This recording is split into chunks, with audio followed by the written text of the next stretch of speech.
కూటమి సర్కారు పెంచిన విద్యుత్ ఛార్జీలు తగ్గించాలని డిమాండ్ చేస్తూ విశాఖలోని యలమంచిలో భారీ ర్యాలీ నిర్వహించారు వైకాపా నేతలు. ఎన్నికలకు ముందు ఇచ్చిన హామీలు అధికారంలోకి రాగానే తుంగలో తొక్కారంటూ ఆగ్రహం వ్యక్తం చేశారు మాజీ ఎమ్మెల్యే కన్నబాబు.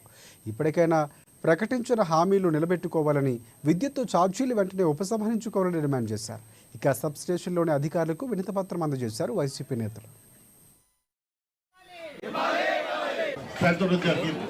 ఈ విధంగా రాష్ట్రంలో ఉన్న ప్రజలందరూ చాలా ఇబ్బందులు పడుతున్నారు. కాకపోతే దీని మీద రిప్రజెంటేషన్ పెట్టిన ప్రభుత్వం మీద ఒత్తిడి తెచ్చిన ఏమాత్రం కూడా చల్లడం లేదు. చంద్రబాబు నాయుడు గారు అధికారంలోకి వచ్చి ఎన్నో హామీలు ఇచ్చారు. ఇచ్చిన హామీల్లో ఒక్కటి కూడా ఒక పెన్షన్ తప్ప, అది కూడా పెన్షన్లు కూడా మళ్ళీ స్క్రూటినీ చేస్తూ చాలా మందికి పెన్షన్ ఎగ్గొడదామని చూస్తున్నారు. అదేవిధంగా రైతు భరోసా గాని, మత్స్యకార భరోసా గాని, లేకపోతే తల్లి దీవెన గాని, విద్యా దీవెన గాని, వసతి దీవెన గాని, ఏది కూడా అమ్మఒడి గాని, ఇదే తల్లి దీవెన గాని, ఇవన్నీ కూడా ఏ ఒక్కటి కూడా మరి ప్రభుత్వం నుంచి ఎన్ని రిప్రజెంటేషన్లు పెట్టి ఎన్నిసార్లు ధర్నాలు గొడవలు చేసినా సరే ఎక్కడ చల్లడం లేదు.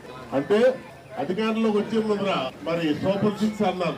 సూపర్ 6 కాదు కదా పథకం, ఒక్కటంటే ఒకటే చేసేంత మిగిలిలేదు. ఏమి ఇవాళ ఉచిత బస్సు అన్నారు. ఉచిత బస్సు అది పూర్తిగా ఎందుకంటే కేవలం ప్రభుత్వ అధికారంలోకి రావడం కోసం అబద్ధాలు అనేది తప్ప, మరింత పథకం ఇన్ని కబుర్లు చెప్పిన పవన్ కళ్యాణ్ గారు కూడా ఎక్కడే మాట్లాడలేదు. అది అంటలేదు, ఇదే అంటలేదు, ఏమి సైలెంట్.